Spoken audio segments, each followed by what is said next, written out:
Okay. In that case, I'll go ahead and call us to order. Good morning, and due to the governor's recent order, all members of the Fair Planning Committee are participating virtually. Virtual meetings, committee members will be muted until asked to be heard. At that time, they will be recognized and will be unmuted. When there is a vote, it will be necessary to take a roll call vote. A committee member will be recognized and will raise their hand and state their vote. Today's meeting is a public meeting. Per the notice posted on July 9th, 2020, citizens can listen to the meeting if they contacted the city manager's office to make the necessary arrangements. The meeting also will be live streamed on the city's YouTube channel, and a recording of today's meeting will be available by Friday, July 17th on the city's website. Since we don't currently have a quorum, we're going to skip the approval of the minutes portion, and so I think that takes us to... Kat, let me go ahead and do a roll call. Go ahead. Rachel Barron. Looks like she's not on. Odell Cheek. He's not on either. Carrie Collins. Present. Willie Cumbo. Present. Sophia Griggs. Doesn't look like she's on. Kathleen Garber. Here. Kim Gressley. Doesn't look like she's on. Joseph Hamby. He's not on. Karen McHugh. Here. And Anthony Tang. Here. All right, thank you. Thank you. And then we're still missing one person for quorum, correct, Rachel? Yes. Okay. So in that case, we'll skip the approving of the minutes. Can we get an update on facility branding?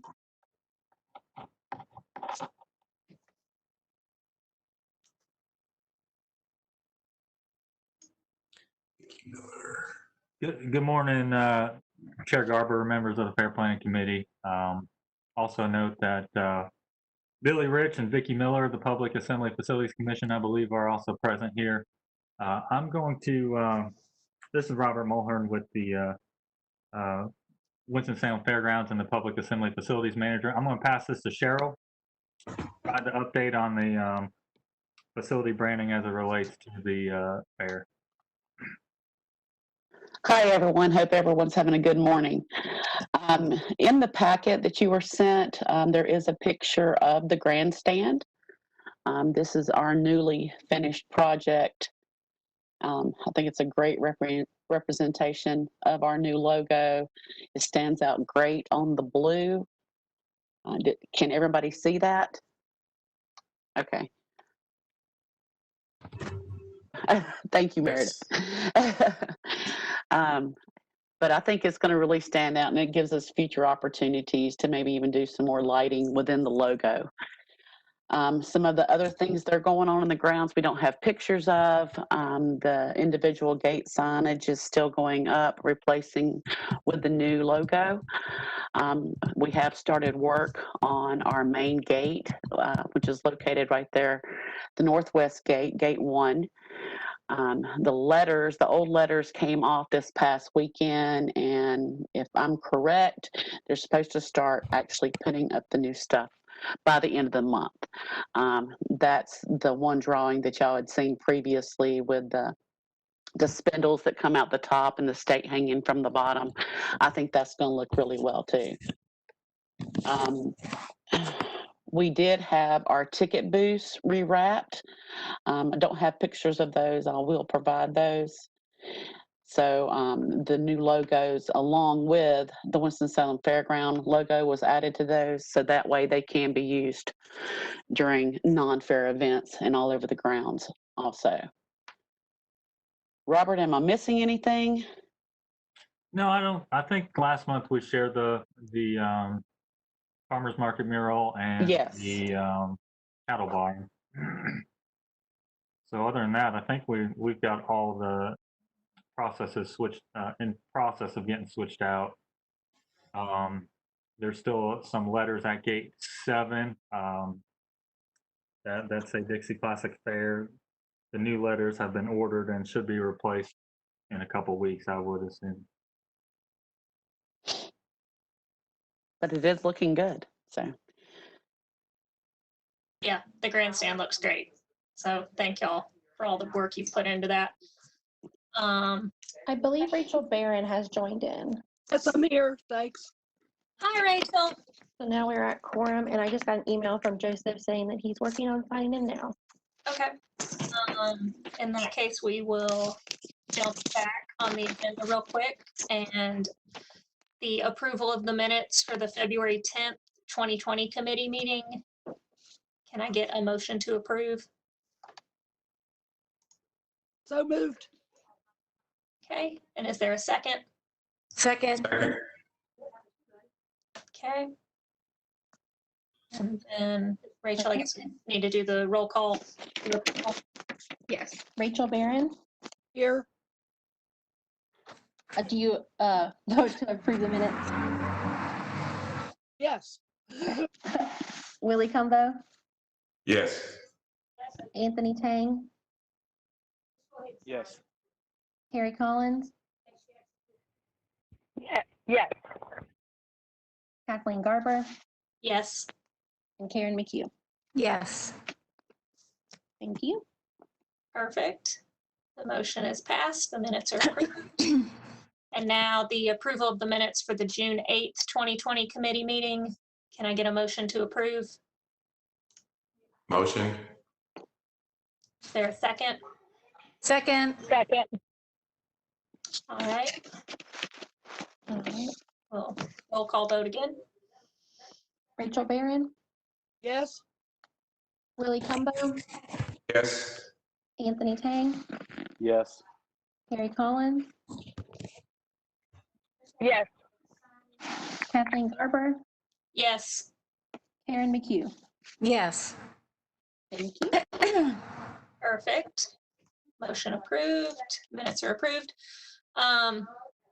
All right, so now the real reason we're all here, the presentation of the restricted operating plan for the 2020 Carolina Classic Fair. Thanks, Chair Garber. Go ahead, Ben. Let me make just a few opening comments before I turn it over to Robert. Just to make sure we are all kind of on the same understanding of kind of where we are.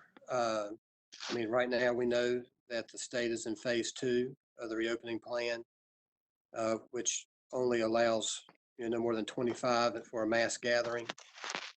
We know that the governor is probably going to make an announcement towards the end of this week about the next steps in the reopening process, whether it's continuing phase 2 or moving into phase 3.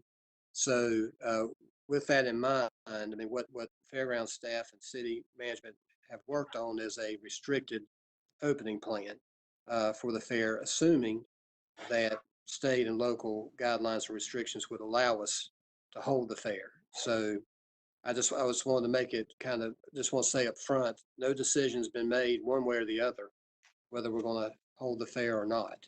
That's still something that we're looking to the Fair Planning Committee, Public Center Facility Commission to also provide feedback to management staff about what we need to be considering to make that, really fundamental decision about whether we're going to have the fair or not.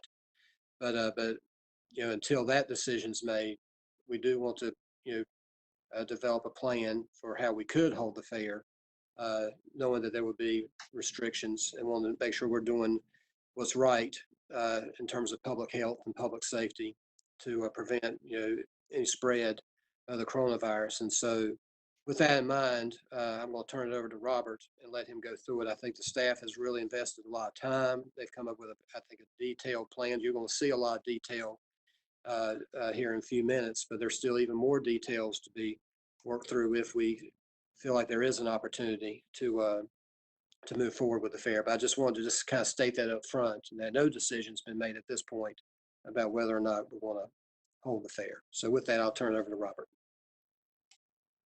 Thanks, Ben. So I'm going to go ahead and share my screen here. Some of you all should have gotten the restricted opening plan for the fair for this year, 2020. And as Ben mentioned, this is an overall kind of viewpoint of how we see this could open obviously with the approval of the governor's office, the health department, the officials that need to make the final say, and whatever recommendation might come out of this committee as well. Let's see here.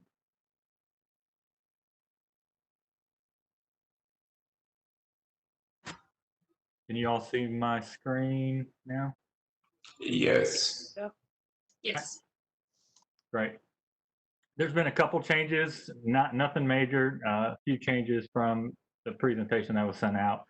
As been talked about, Cheryl and Carrie, Ben and myself have really been going through this maybe the last month or greater, constantly changing and tweaking based on information we found through the IAFE, the CDC, the WHO,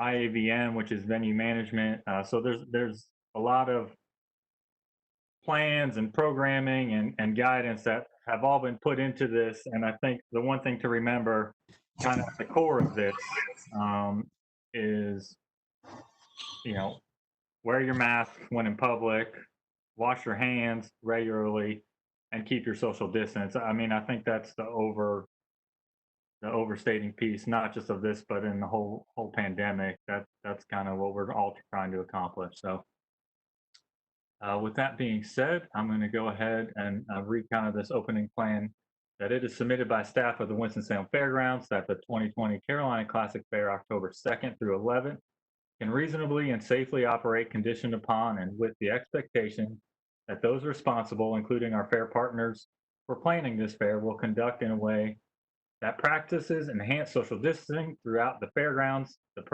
programming areas, and to impose closures and other safety precautionary measures throughout the entirety of operations. As we talked about, this plan represents an overview of the operation to reduce the spread of COVID-19 with restricted levels in staffing, entertainment, and rides, with the expectations of restricted public attendance on site at any one given time. So with that being said, I do want to mention that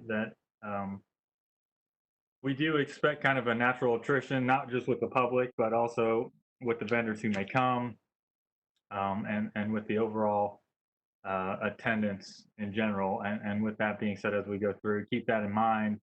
You know, when we're thinking of a Midway with 20,000 people, chances are we won't see that this year, regardless of how we decide to open. It's probably going to be over half of that. So people will naturally not be person to person. Quick overview of what we're going to try to accomplish, and these points all have slides that follow behind. The staff requirement to wear masks and required health screening, complete mobile and touch-free ticketing and entry, a limited admission capacity at any one time, as recommended by the state or local officials to promote natural social distancing, complete touch-free security and entry with screening.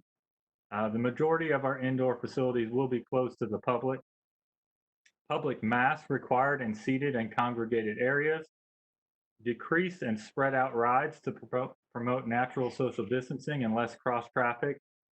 Further spread out vendors to promote natural social distancing. Our proposal here says we should close grandstand events and, of course, increase cleaning of touch points. Some additional highlights to note while we go through. Keep in mind that we feel we can manage and reduce the capacity to 50% or greater as needed on the grounds in order to allow for appropriate social distancing. All of the fairgrounds entertainment for 2020 is planned to be outdoors under this plan. Any livestock related programming occurs under an open air roof facility, which means it's got garage doors on all openings or closures. That every side of the cattle barn would be open. 100% of our dining will be outside. The fair's guests will freely move throughout a 70-acre open-air portion of the fairgrounds with naturally promoted social distance, and additional hand washing and sanitizing stations would be specifically at entry, exits, and concentrated through locations.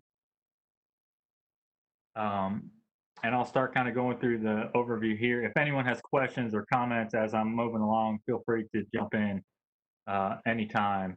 And again, so this is an overview of our plan. Cheryl has been working on the more detailed pieces on how these things get implemented, and we have a good idea of how some of that might happen. Some things we still need to figure out exactly how. For example, all the vendors and all the employees and everyone gets screened. What kind of checkpoints do we put in place to make that happen? So starting here, we'll start with staff, entertainers, and vendors, health and safety overall. We would require everyone who's working on the site, whether they are vendors, entertainers, or food distributors, that they require masks at all times.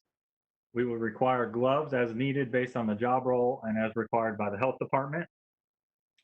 Any employee or vendor that enters the grounds would have their temperature checked and would be required to answer health screening questions that at this time we would work off of screening questions that our city risk management department has developed, and any other questions that might come from the health department or the governor's office.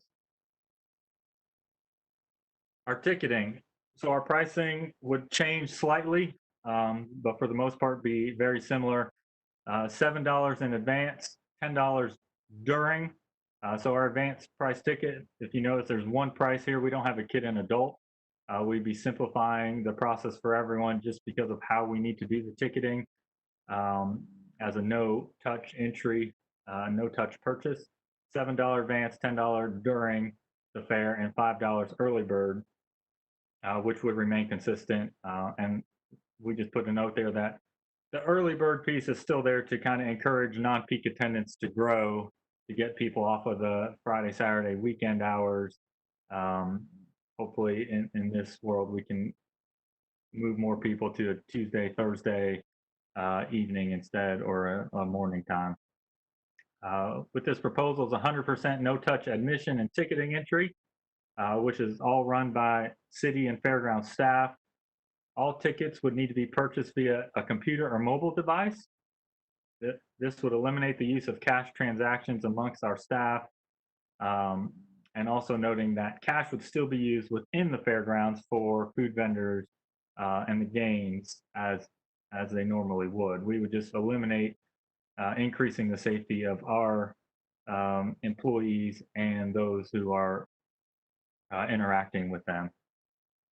Tickets would be scanned upon entry on a mobile device.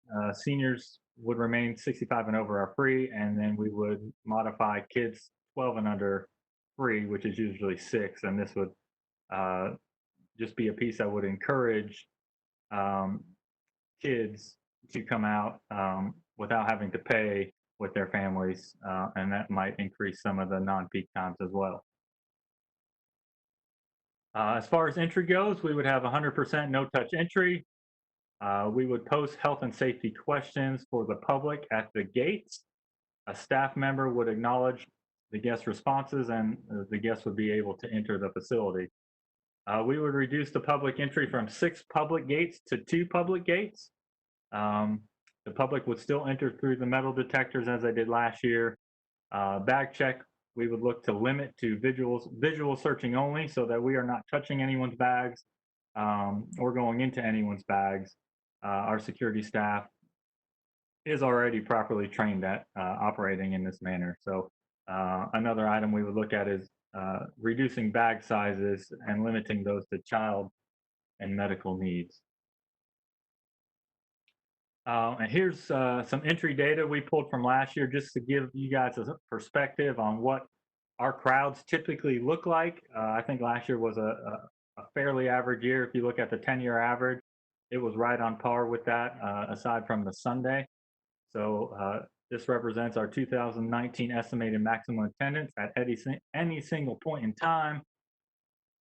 Based upon our survey and ticket scanning data, we know or see that most people spend 4 hours or less at the fair. So with that in mind, we know if someone was spending 4 hours at any given time, our busiest time last year was Saturday from 4 p.m. to 8 p.m., where we potentially had 19,866 people. on the grounds at any given time. And obviously that number is probably a little on the high end because those folks who only say 2 or 3 hours probably left. But we kind of went with that 4-hour majority average. So if we take the average of every 4-hour period throughout the fair last year, we had 8,559 people average through all 4-hour periods. And just looking at if we were told to operate within a 50% capacity, assuming that this would be our high end, 56% of those 4-hour periods operated under 8,600 guests. So near 60% of the time, we would still operate as we normally did attendance-wise. Here's our proposed fairgrounds layout. We have 2 entry gates noted here in purple, Gate 1 and Gate 7 on either side of the fairgrounds, which are both kind of targeted where there's parking lots here and here. So the entry would be fairly seamless. The red buildings are proposed closures, the Ed building, the grandstand, the home and garden building. Can't quite see it here, but the wine pavilion and the special foods are closed. The agricultural building, the petting zoo building, and the chicken barn, poultry building are proposed to be closed. With the farmers market or goat, sheep, swine building, we would propose to be open. The cattle barn, we would propose to be open to the livestock folks only. It would be closed to the public. And one of the pieces we'd be looking for your input here would be the annex. Currently, we're proposing it to be open. A lot of our vendors and sponsors go in this building, and we can discuss that when we get to the side, but we are proposing it's open, but we are open to it not being open if the powers that be feel like it's not the best of options.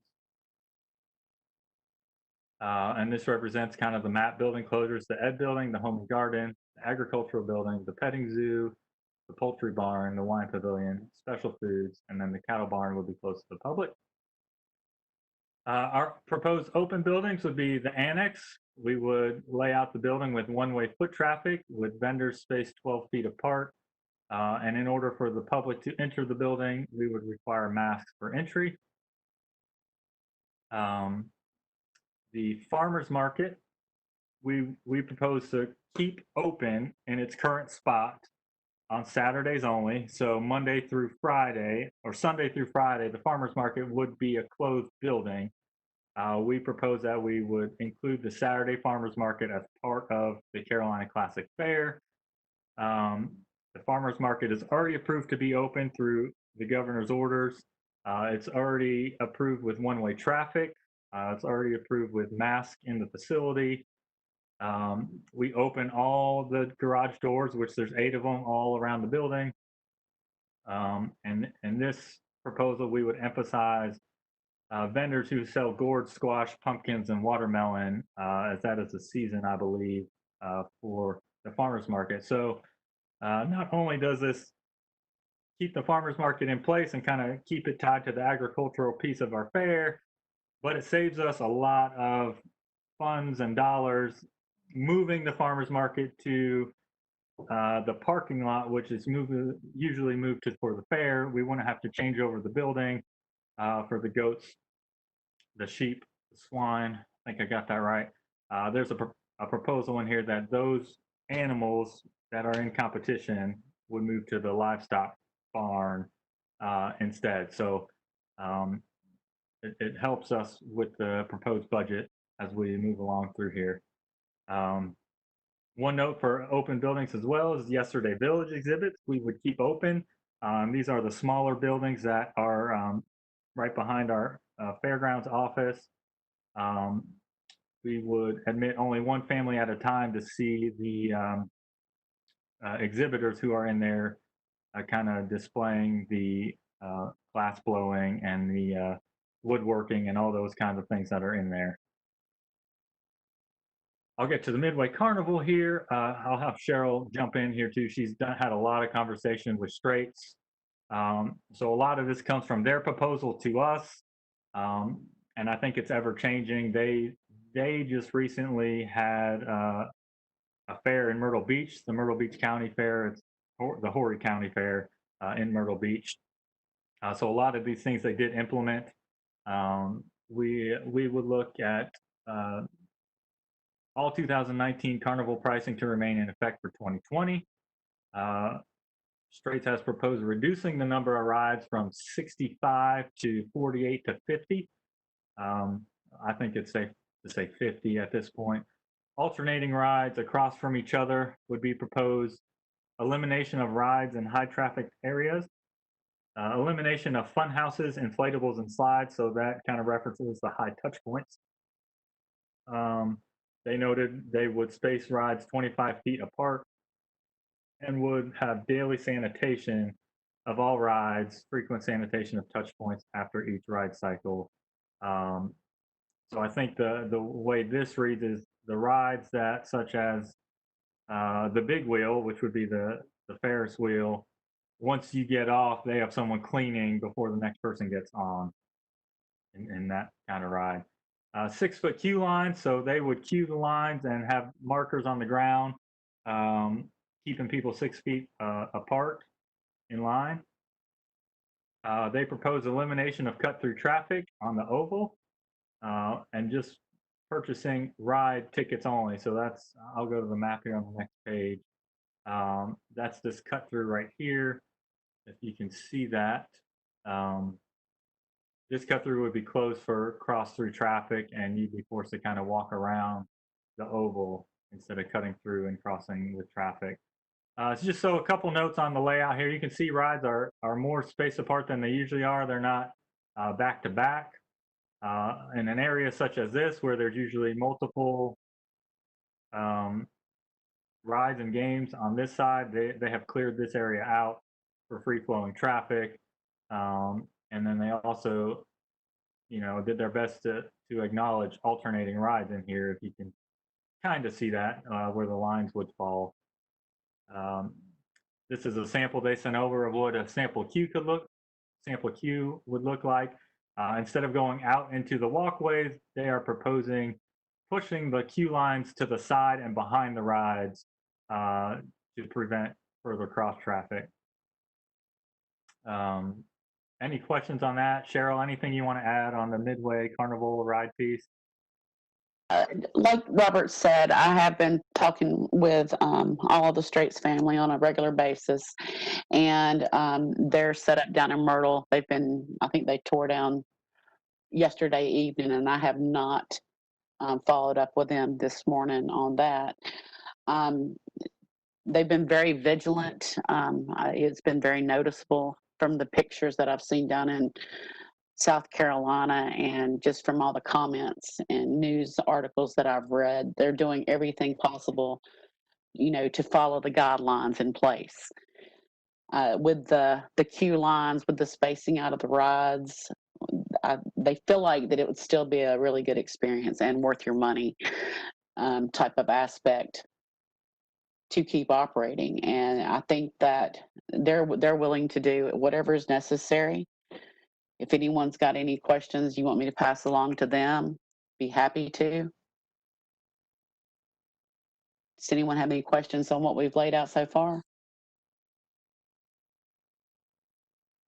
Great. Okay. Yeah, so again, one thing to keep in mind as we look at the map here, on a typical Saturday night, speaking honestly, and you're someone who's come to the fair and paid $45 or whatever it is for the wristband to ride unlimited rides while you're here, in that 4-hour time period on Saturday night, you may only be riding 4 to 5 rides because of the wait times and how many people are out here. With obviously a restricted opening plan and whatever capacities we're limited to, while that wristband is still going to be $45, you're going to be able to safely ride a lot more rides, because instead of 20,000 people being on site, there may only be 5 to 10,000 people on site. So as far as the piece that Cheryl's talking about, your money is still you're still going to get the value for what you paid. Ultimately, I think is where we're coming from on that piece. So I'm going to jump up down to the entertainment. Our grounds entertainment would be assigned stationary locations. That would include the roaming acts, such as the one-man band, the stilt walker, whoever's part of it. We would assign them locations so that way we could assign markings and areas for people to stand to keep social distancing, rather than them wandering the fairgrounds and stopping traffic in high trafficked areas. This kind of eliminates that piece. Any of the seated areas, such as racing pigs, we would require masks by the public in these areas, and we would enforce that by having security at any of the high congregated areas to ensure that the public is wearing masks in those areas. We're proposing grandstand entertainment would be closed. I just think putting 5,000, well, we just think putting 5,000 people in the grandstand, even if they were wearing masks, is something we can avoid in this 2020 year. The clock tower stage, we would keep live music. If you recall, there's only bench seating out there, which is typically seats 4 people. So we would space those out and ideally make note that there would be 1 family per bench. Moving to Yesterday Village, we would also have live music out here in Yesterday Village. Also spacing out the benching with over 6 feet between benches. And this mentions the display exhibits. We would have 1 family permitted in the building at each time. And the good thing about the buildings, there's 1 way in and 1 way out. So if you were to go in the front, you walk out the back, the next family comes in, and we would rely on the exhibitor in there to typically enforce that piece, along with our staff that we would have roaming the facility. Food and beverage, we would work with the Forsyth County Health Department to require all food establishment permits and any guidelines they put in place for our food vendors. There's a consideration of relocated and spread out vendors to ensure social distancing in inline queues. Food vendor and fair managed seating shall be disinfected regularly. And this ultimately references some of the food vendors who bring their own seating areas, like the Euro folks, and I think there's a few pizza vendors that have like a little picnic bench behind or to the side of their food station. We would ask that if they are going to open that, if we decide we want them to open that, it would be disinfected regularly, if not after each family came and sat and ate. No self-service beverage or food stations. So this references maybe someone like Moose Juice or someone like that, where they would sell you a cup and then you'd fill your own slushie. We would ask that Moose Juice have some single person distributing the slushie to the person. So essentially 1 person's touching the handle instead of multiple people. We would ask food vendors to provide separate transaction processors.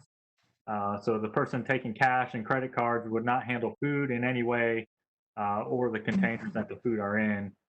There would be a designated person to run the food from the kitchen to the person who ordered the food.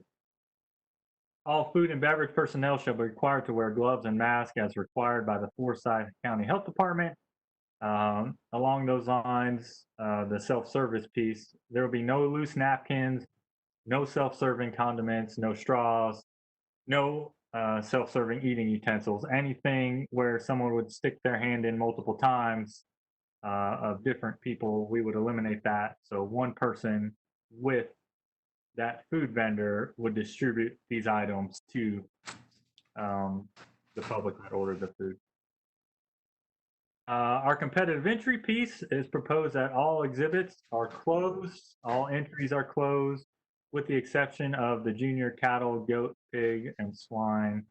For closed entries, such as those that are typically in the education building or even the home and garden building, we would enable a virtual entry portal on carolinaclassicfair.com where entrants could still submit their work that they've worked on all year to enter into the fair, so that the public could still go to our website and view what someone entered or worked hard on. There would be no judging. We thought it wasn't fair to judge with the integrity digitally. A lot of those pieces are detailed and would need in-person eyes. We have talked about maybe consideration for participant ribbons to anyone who uploaded their artwork or entries that are juniors. We would still mail them out their participant ribbons, as we know a lot of kids enjoy getting those participant ribbons at the end of the fair every year. We've made the decision already to close the wine competition. For that to occur, it was planned for the second week of August, I believe. After talking with some of the wineries and our chairperson on the wine committee, we just felt it wasn't, again, a realistic possibility to have a show in August with everything going on in the state at this time. So the wine competition was closed. The flower and garden shows are going to be closed. And we have consulted with all of these folks, and these conversations have been had already with the wine competition, with the flower show. We've talked to the livestock folks. So we've had these conversations about what the fair could look like, and everyone's willing for the most part to participate. I don't think we've had any pushbacks on anything at this time. Speaking to restrooms, we would staff all restrooms that the public uses with an attendant. That attendant and the public entering the restroom would be required to wear a mask.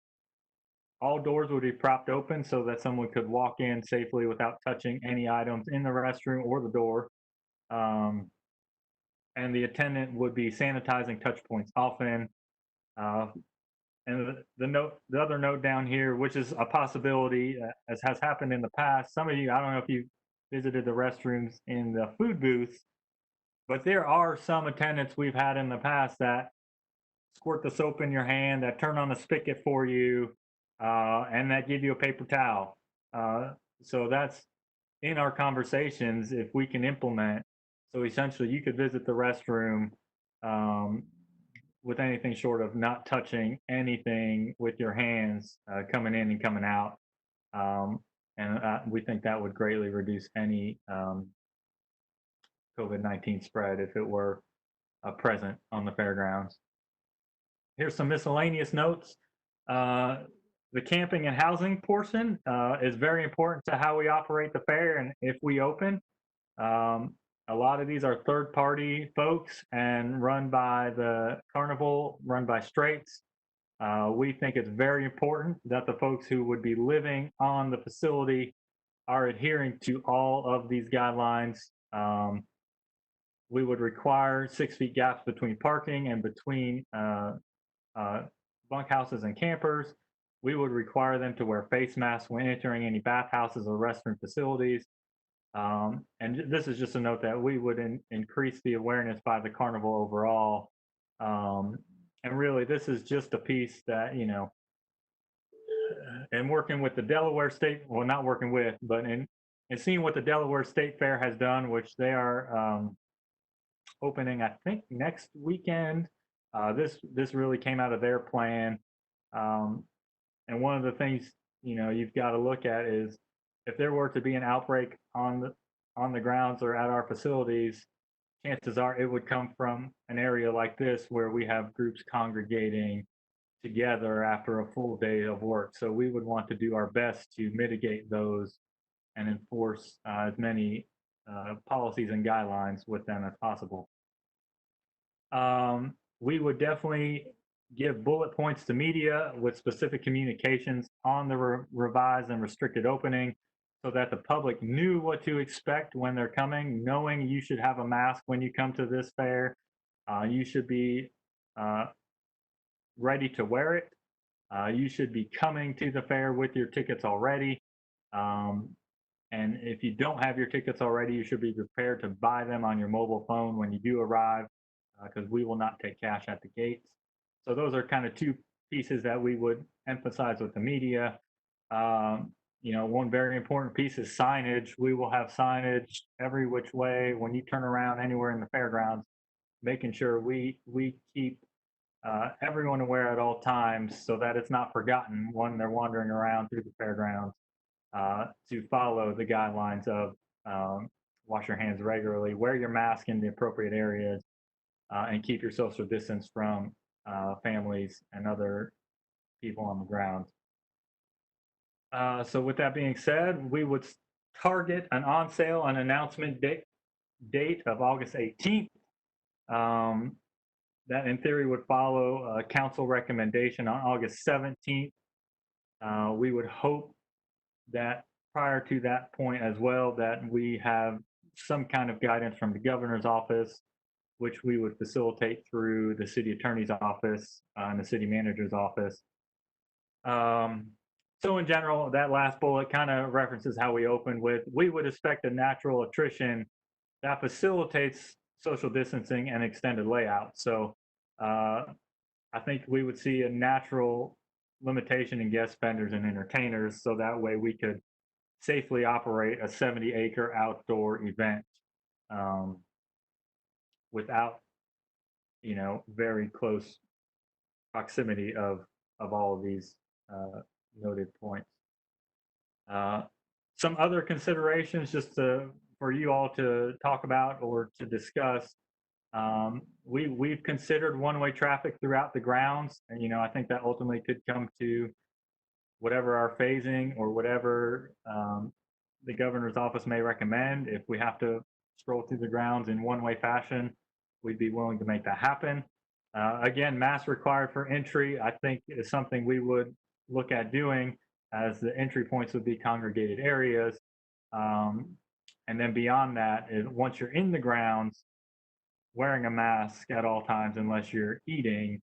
I think those are all items that ultimately we would look at as we get closer to the fair and seeing where we're at in a September, October phasing or numbers piece, and ultimately would probably come from the health department or the governor's office. But I think we are willing and able to operate a fair with masks being required 100% of the time, if that were the case. One piece that I think I glanced over quickly in there was that we would still have the junior livestock competition. One key note was the premiums or the prize money for those junior livestock competitions total about $16,000. And typically we rely on the gate to accommodate that. I think if we were to have a fair, we want to eliminate relying on our gate funds as much as possible. So we've begun reaching out to other sponsors to cover the junior livestock competition piece. And I think we feel pretty good about accomplishing that. If we weren't to make that happen, we would revisit other options there. But I think DJ Hargrave and myself have made a few phone calls already, and I think there's a good possibility that folks in this time would want to sponsor the junior piece and get that notoriety for it. Another note here would be parking. We have talked about mobile parking and entry options to kind of go along with our ticketing piece to keep that fluid stance that our guidelines outline. And so the overall budget, what it could look like. So if you can see my mouse here, we had an adopted budget last year, which is as follows: operating revenues of $3 million with expenditures of $2 million. Last month, or the last meeting we had, the Fair Planning Committee and Council ultimately approved an adopted 25% reduction budget, which is the 2.3 million in revenues and the 1.9 in expenditures. And after going through our expenses as best we could, reducing all revenues by 50%, We still see operating revenues at 1.7 million. And with the current plan of eliminating staffing and premiums and honorariums, and as much as we could to still safely operate this fair, we eliminated another $600,000 out of the expenditure line to 1.3 million, leaving our restricted budget proposal or estimation at $326,000 still positive. And then, as we talked about previously, here is a no fair scenario. If we were not have a fair, we have $0 in operating revenues. We still have $672,000 in fixed expenses that come along with just operating the fairgrounds in a year-round facility on how things get allocated to the fair. So just some of those highlighted expense cuts I just talked about, we would look to cut $75,000 out of advertising, $125,000 in entertainment. A lot of that would be from the grandstand, $80,000 in personnel. So instead of having 6 public gates and security at all those gates, we would reduce that down to $80,000, and that includes the folks who are usually in the education building, in the home and garden building, and in the other indoor buildings. $100,000 in premiums. This is getting cut out of those entries that we usually award out for the first, second, third, and the blue ribbons. That's that prize money there. And then we would see an additional $50,000 in security get cut out. And again, that's just mainly because we're going from 6 gates to 2. And then, of course, we would close out each fair as we normally do with our fireworks. So that's still proposed to happen. And that is all I got.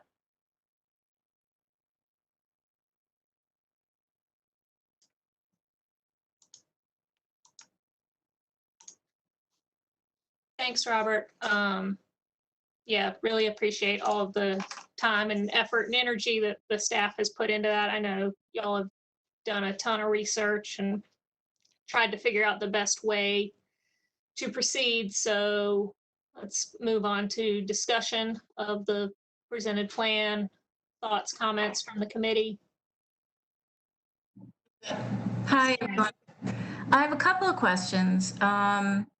Yes, masks are required. Obviously, not everybody uses one or has one necessarily when they arrive at the fair. Will we have masks to hand out on hand for people who arrive without a mask? I think that's still a conversation that we would need to work out, and I ultimately think it would come down to what phase we're in. So we may be told that everyone who's in the facility needs a mask, and then I think we would need to come up with a plan on either A, to distribute masks at the fair's cost at the front, or B, have someone, a third-party vendor selling masks before they come in, or C, just saying if you don't have a mask, come back when you do, which is what we're doing when we operate the farmer's market. If you don't have a mask, we do sell it there, but if you're not willing to buy it, you just need to go home and come back maybe in a few more phases.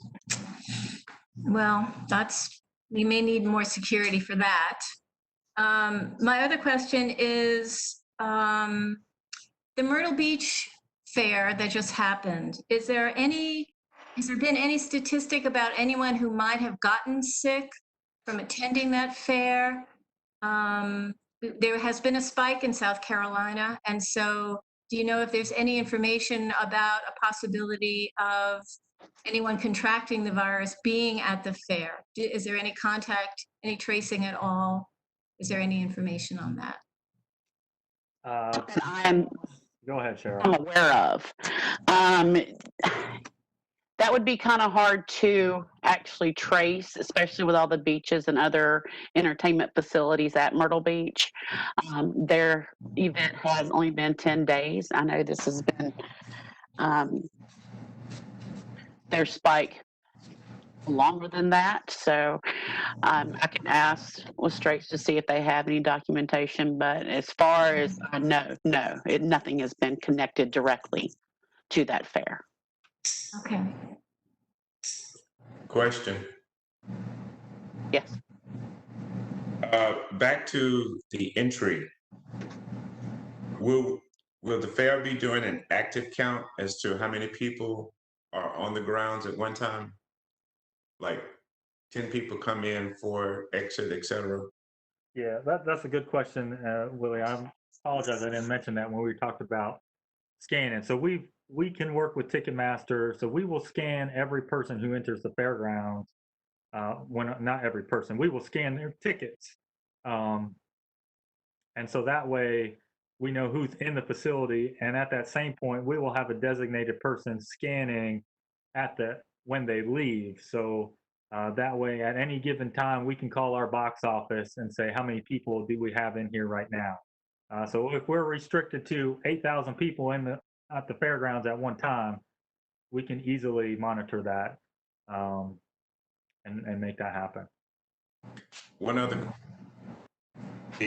also at the entry point and dealing with security issues, the people coming in bringing bags. Any thought given to, I think I attended an event where you had to have a clear bag, like a gallon plastic bag where the people could see through, where they wouldn't have to handle it, where you could actually hold it up and show what's in it without security having to actually. Correct. Yeah, we talked about that as well.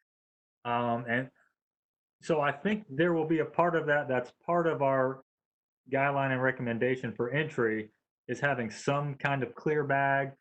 What we didn't want to do is require it for those that, for whatever reason, did not get the message and they have a 5-year-old and a baby and they have items in a backpack and not being able, knowing we don't have cash and we're not operating to sell clear bags outside.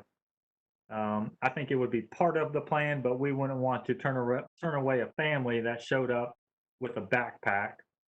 So we thought it was best to still enable the visual searches that are touch-free that our security staff is trained to do. We feel like they can accomplish that with a clear bag or with a duffel bag or backpack. Okay. So I have a question. I know that we talk about requiring the mask on the grounds and everything, and we say that we imply that we're going to enforce that, and I'm just wondering how that's going to happen. If we observe a food vendor where someone's not wearing a mask or they're using the same person to take cash and handle food, when we have a gathering spot like at the pig races, is someone literally going to stand there and make sure everyone has a mask? Are they prepared to approach people who don't have them? I mean, technically we're supposed to be wearing masks everywhere, but we all know that we go places where there are people with not wearing masks. So it just seems to me that your proposal for reducing the personnel and the security, I question whether or not some of those folks may be needed to do some of this patrolling and observing, whether or not we're really going to have that big of a cost savings in those areas. Great question as well. So as mentioned, most of that security cut is specifically related to the metal detection pieces at the other gates. So at this time, as part of that budget proposal, all of the police presence that we usually have will still be on site. And we're also proposing additional security individuals to be in the high congregated area. So at any point where there's entertainment and a seated area, we would have a security person there to monitor that. And then I think we would work with the police department to, reallocate those folks they usually had at the gates to kind of roam the food vendor areas and areas like that. I think so. The main piece of the security that was cut was the metal detection pieces that were at the other 4 gates. It adds up quick when you've got 10 security guards working, 12 to 15 hours a day. 10 days a week. So it was a pretty significant savings. Well, in terms of the other question I had though about what are we prepared to do though with folks inside the fair who are not wearing masks? What's the policy? Are we going to approach them? At what point do we ask them to step away from the area? Well, what's the policy? Well, so to your point, if they're a food vendor or someone who is specifically contracted with us, we would require them to do that. If they did not, frankly, I think we ask them to not participate any longer.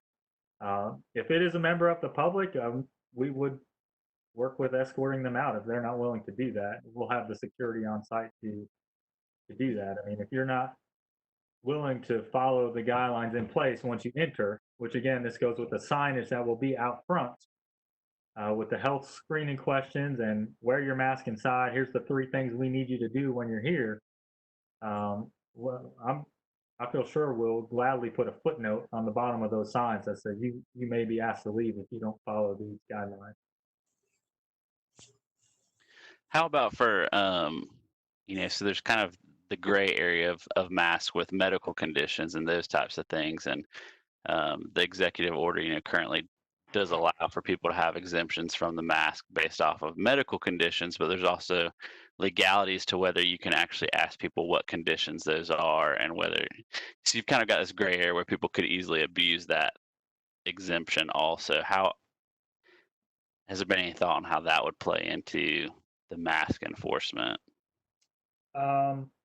We haven't really, we had a small discussion on that piece. I think ultimately we would look for guidance from the health department, our city attorney's office, and the governor's office on how that can be implemented or policed. So I think we're aware of it. I think it's just a matter of how do we police it if that becomes a situation. And I think at this time we probably don't have anything set in stone on how that would happen. Yeah, because I think my concern would be that you could have folks who are defiant of the mask order and use that as an excuse to do so. And given the audience, that could potentially be something that would be overly abused. Correct. Yeah, I think that's a great question, and we'll make sure we're prepared for that. And I also think that it's important that whatever policy we have, that it be very consistent across all the security, across all the days, all the hours of the operation of the fair. Because if we have some folks working security who are more adamant about enforcing it than others, it could open us up to all kinds of issues with some people claiming they were thrown out and somebody wasn't thrown out, and on and on. That's correct. We would have a detailed one pager that everyone would get. We would train staff before the fair opened to make sure, not just on the mask piece, but on the overall piece, that we are doing all the things we need to do to have this fair as we want to have the fair. Because like we talked about earlier, last thing we need is some kind of on-site breakout. That's not anything that we even want to consider happening or talk about happening. So that's why it is important that the staff that is working, even third-party vendors, security, that everyone is on the same page and is following the same guidelines. And to be honest, some of you may know we're operating the farmers market with governor's approval, and we also got approval to operate the drive-in. So right now we're operating a drive-in out on the Midway. That's happening 5 nights a week. And we are working, it's the same, very similar situation on a smaller scale. We've got third-party food concessionaires, third-party sound and lights, projection, we got the promoter and his team. We are making sure there's a single point of entry, that everyone has their health screening done, their temperature is checked, all staff is wearing masks, and we are making, everyone is on the same page, and everyone has been more than willing to accommodate these items, because understanding the world that we're living in as an entertainment facility, these entertainment venues that are having the opportunities to open now It's really their test runs for how the country can open again as a whole. So if we botch this up, we set Winston-Salem back another how many months we don't know with the unforeseeable future. So we are doing a really good job, I would say, and I think the promoter would say as well that we have implemented a good job of everyone being screened and tested and checked and wearing their masks and doing everything from the cooler with waters that we're driving around to staff. There's only one hand going in there, and that's making sure that there's no cross-contamination and spread. If anyone were to be sick, we're not saying anyone is, but we're taking the precautions above and beyond the things we should normally do to make sure that we keep it as safe as possible. I have a couple of questions. One, so what entertainment will be available? Just recognizing it's obviously, if we proceed, will be a very different fair than people are accustomed to, especially if there's no grandstand entertainment. And so I know you mentioned that kind of some of the roving entertainment that we had planned were going to be more stationed, but will there be, I don't know if it was the motorcycle, like it was the lumberjack show last year, like will we still have something comparable to that? I guess what will people be able to see when they're there? Yeah, I'll let Cheryl follow up on kind of the new stuff we have already sent contracts to. And ultimately, our plan is none of those contracts have been executed. We will send out an addendum to that with the appropriate guidelines once we're approved to open that here's what it looks like when you're here. But ultimately, I think it's the same. The entertainment really stays the same minus anyone we lose through attrition of someone who can't travel from Texas to North Carolina because they're not routed with any fairs anymore. So we would lose some of those. In theory, I mean, we could possibly not lose any of those, but it's really up to the entertainer at that point. And then all the grandstand acts, we would still want to provide appropriate entertainment coming to the fair. And I'll let Cheryl speak to the new acts that we've looked at that contracts have been sent out. So because there's some really neat ones that roam, and then the new one that would be where the motorcycles and lumberjacks are. Yes, in the past meetings, I think y'all have already approved quite a bit of our entertainment. The Bears of Paradise Ranch, that's what was in that area where the lumberjacks were last year. That would be there, the Dock Diving Dogs, Marvelous Mutts. We've got our magic shows, the Abracadabra, the hypnotist shows. We did add quite a few other roaming entertainers. And like Robert said, I mean, due to attrition, and if some of these people can't make it, that may reduce in that. But I've got commitments from Circus Shane, Mark Dobson, the one-man band, the Sky High Skylar, he's one of our stilt walkers. Animal Cracker Conspiracy, they're one of the newer ones that was approved as a stilt walker. And Zoltar, there was quite a few. We kind of focused more on this before this all hit us to put more roaming acts out, so that way it would give more entertainment for people and in different areas of the grounds. We're hoping that by being able to station those will keep people flowing, and by timing these events appropriately, you won't have the big congregations in each individual area. Does anyone have any questions? I'm sure some of the ones with like the high touch points, of course, like Robert said, we would have to make sure they're following all our regulations, mask regulations. Get with my hypnotists and my magic shows that are very interactive with the public to make sure they're abiding by all the social distancing requirements at that time also.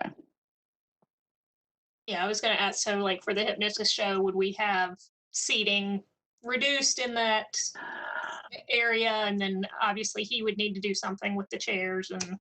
Yes, and I would get more details, work one-on-one with him to make sure that show is properly done each time. Okay. And then I also had a question. I know Mountain State Fair got canceled last week. kind of at the order of, I think, the agricultural, I don't know his title, Steve Troxler. Yes. That man. And so I know, like, we're obviously under whatever Governor Cooper has ordered, as well as our local mandates at that time, but what influence could the agricultural commissioner have on us? Like, could there be an additional requirement where he comes in and says, this fair can't continue for XYZ reasons? To my knowledge, that would have to come from the governor for us.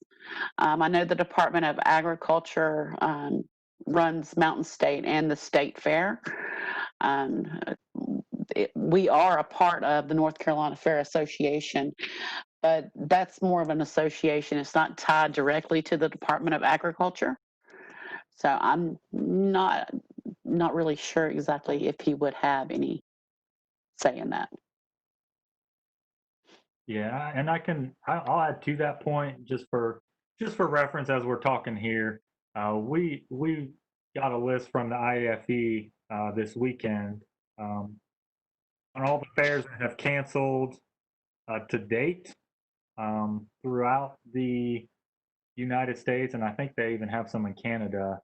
Just for a point of reference, at this point in time, there are 59 fairs that operate or that begin from after October 1st. So essentially, I think it's from October through mid-November.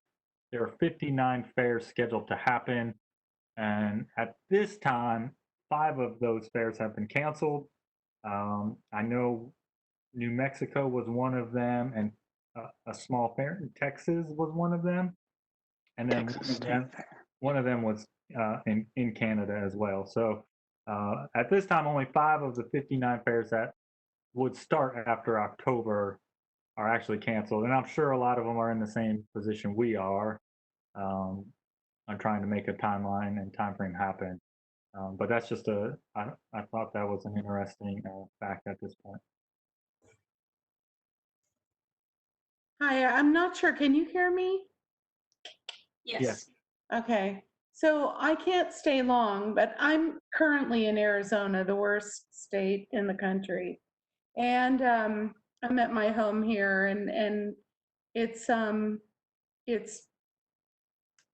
so I have not been listening, but are we saying that we are moving forward no matter what? Or did I miss something? Because I take direction for my staff from three directions. So I take it from the county, and I set direction from NC State University and also A&T State University. And at this point in time, my staff is not able to work with anyone in small enclosed areas such as a livestock barn for more than 10 people. So I'm not really sure if you guys could elaborate to me on how would you make sure people coming to a fair are going to stay safe?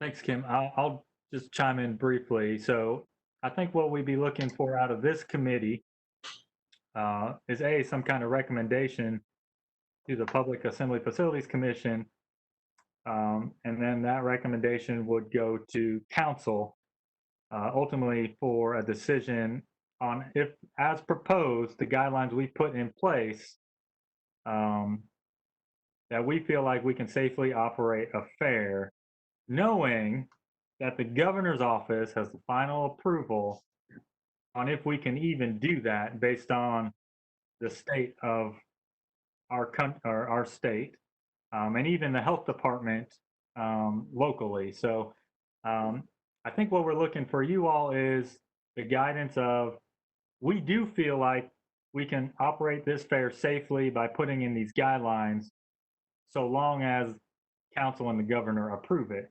Now, at any one point, they could tell us no, but I feel like we want to put our best foot forward into safely operating this fair.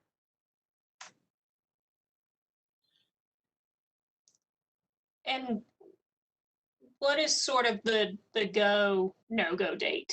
Is there, We would look for any recommendation from you all and the commission to go in front of council on August 17th. If we went beyond that point, we as a staff don't feel we could appropriately have the fairgrounds ready, have contracts ready, have advertising in place to successfully have a fair. You know, a lot of the pieces that we talked about as far as implementation, those are things we can do all the way up to day one, making sure everyone is following the proper procedures. So what we want to try to accomplish before August 17th is approval through all these fronts, knowing, I mean, ultimately we are taking a gamble. If the governor approves us sometime in mid-August, you guys approve the plan, you make a couple recommendations, we send it to the governor's office, he could approve us, and if there's another outbreak come September 15th, and we get told not to have a fair, I think that's a realistic option. But there's also an option that things start trending the other way. And it just depends on where we fall in this crazy peak, non-peak. If you asked me a month ago if we were going to have a fair, I was much more optimistic than I am today. So if today's the peak and next month is downward trend, you know, maybe we all feel a little bit better again. So it's really a hard situation we're all in. I think we all understand that. So what ultimately we're saying is if we are given the approval to have a fair, we will do it in a safe manner and making sure all of those who work and are contracted with us follow the guidelines we put in place. If I could chime in very quickly, so just to echo that, I mean, again, as we said from the beginning, we're monitoring, you know, the state and local guidelines and restrictions. You know, General Assembly here recently approved House Bill 258, which would have allowed fairs and carnivals at a 50% capacity. That was vetoed by the governor, and the House was not able to override that veto. So, I mean, that right now, I mean, we know that right now we couldn't hold a fair, but we're continually monitoring what's going to come out from the governor's office and locally, how we're being advised locally. So I imagine, I think end of this week with the governor's announcement about whatever the next step will be very important in our planning. But we just wanted to make sure we had a plan for you all to review and give us feedback on if you know, restrictions and guidelines would allow for us to move forward with the fair. because I'm correct in that, like, the final decision does not rest with the committee today. Like, we don't have to pick and say, Correct. yes, it's happening, and then for sure it goes, or no, it's not. Right. I think what staff's looking for from you all is exactly what you've given us. You've asked us a lot of really good questions, particularly this mask, the issue about a mask requirement. I mean, as you all have noted, right now, people are required to wear masks with some limited exceptions. And I would say that we would probably be looking to, you know, continue that. So, but how we enforce that, how we implement that, and the consistency of applying the policy, all those are really important questions that, you know, our next step would be to come back to you all in early August with, okay, here's how we would refine the plan to do to move forward with a restricted opening. But who knows? Who knows what the landscape's going to look like come August? And you all could advise us in August that everything that you all have heard and in your own assessment of the situation, that you would advise the city not to move forward with the fair. I'm just, you know, I'm not trying to put words in anybody's mouth. I'm just simply saying that you are a first step in taking something to council. I mean, ultimately, council will have that decision, although the state may make that decision for us. I mean, quite honestly, and it may be all moot at that point.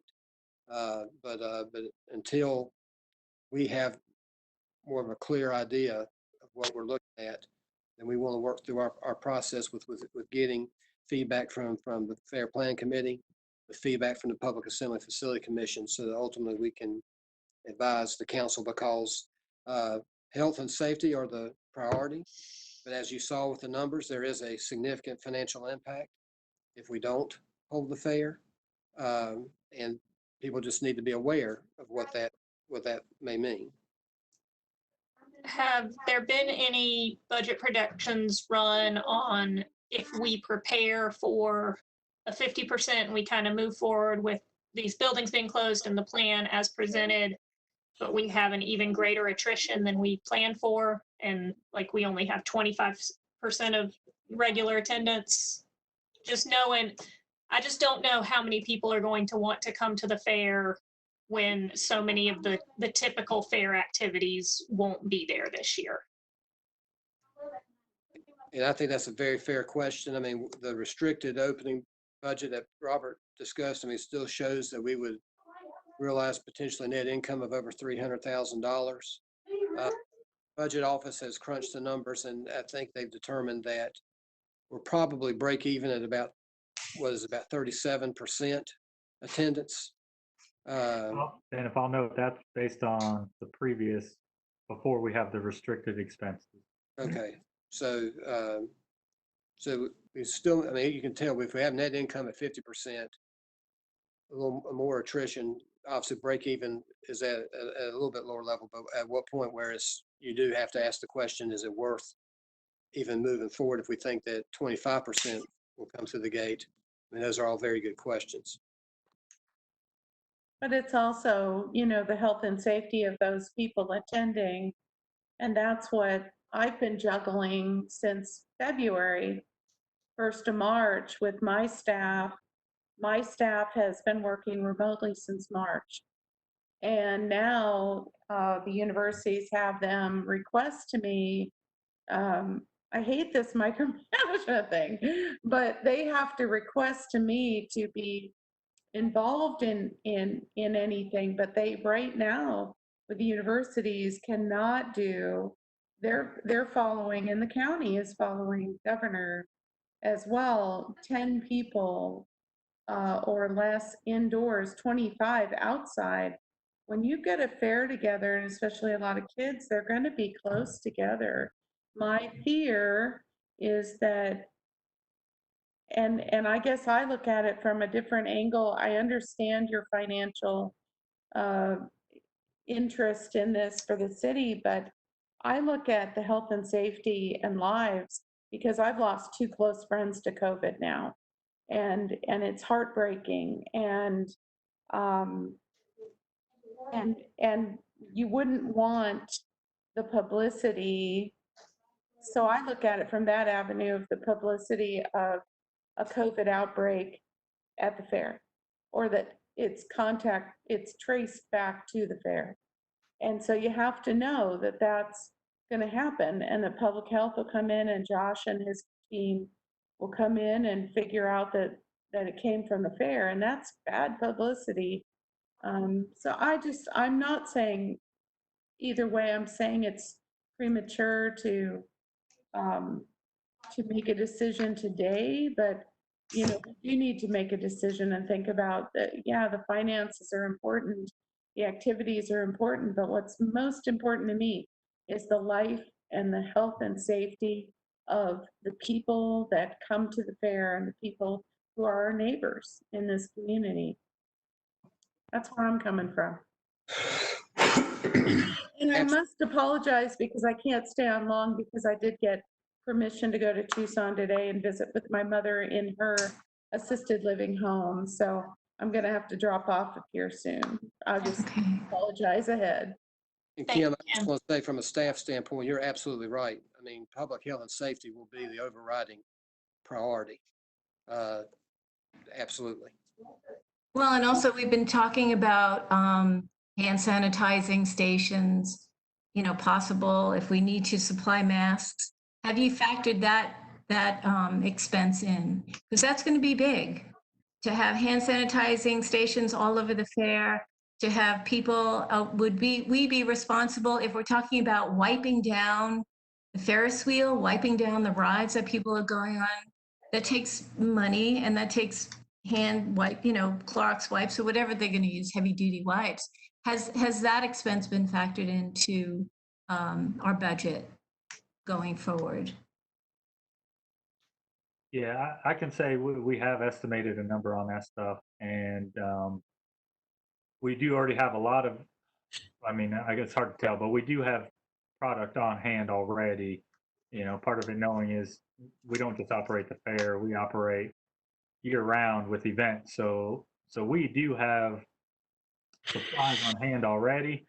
And just going back to Kim's point, I think, we know if we were to have a fair this Friday, we would not be having a fair.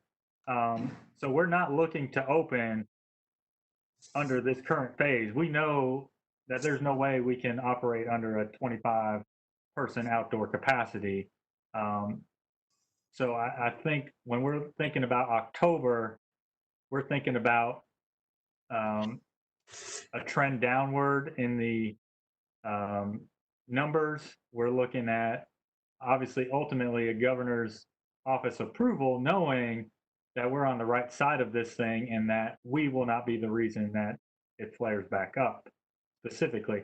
And again, we've had conversations with the health department, both food-wise and then overall, and we will continue to work with them. And then ultimately with the governor's office, we're not going to do anything that puts people's lives in jeopardy at the end of the day. Well, I think as we've kind of mentioned, it's not going to be our final, our group's final decision. We can make a recommendation. We can always make a recommendation that says we don't necessarily recommend that the fair moves forward, but if it does, then we believe that the plan that, has been presented to us implements, key, areas of concern or key safety measures. So, like we've all said, there's, if we make the decision today, we don't have a decision because the governor's made that decision for us. So for me, it's more about if we were to be allowed a fair, is the plan that we're talking about effective in mitigating the spread of COVID to the best of our ability? I think that's just kind of what we've got to, we have provided feedback, but I don't know if we need to make some type of formal action on it now or wait until early August, as Ben mentioned, or what? I would advise that you all continue to give us feedback. If you have any other questions remaining in the meeting today or even after the meeting, continue to contact this question. We'll come back in August with refinements to the plan, and at that point we may be looking to you all to make some kind of recommendation. It's going to be a tight time frame because literally you all would meet the second Monday of the month, and the Public Assembly Facility Commission would meet the same day that the council would be meeting. So we might have to kind of work our meeting schedules in such a way to make sure that you all and the the Public Assembly Facility Commission can weigh these things and forward an item to council that they can have time to consider. Oh, but they did such a good job. Okay, yeah, I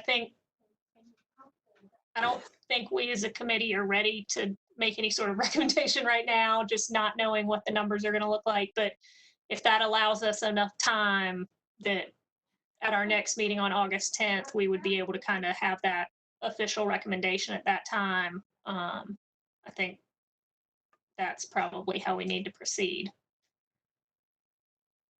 So, but yeah, the plan, as best as we can, the plan seems good. Again, y'all put a lot of time, and I think you've considered a number of mitigating factors and scenarios and contingencies that need to be considered. So thank y'all again for putting in the work to come up with a plan that if we are able to proceed, we can do so in the safest way possible. Thank you.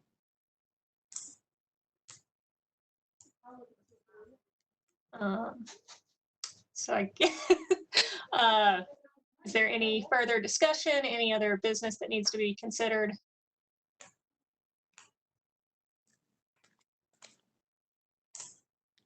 If not, all right, meeting adjourned. Thank you all very much. You're welcome.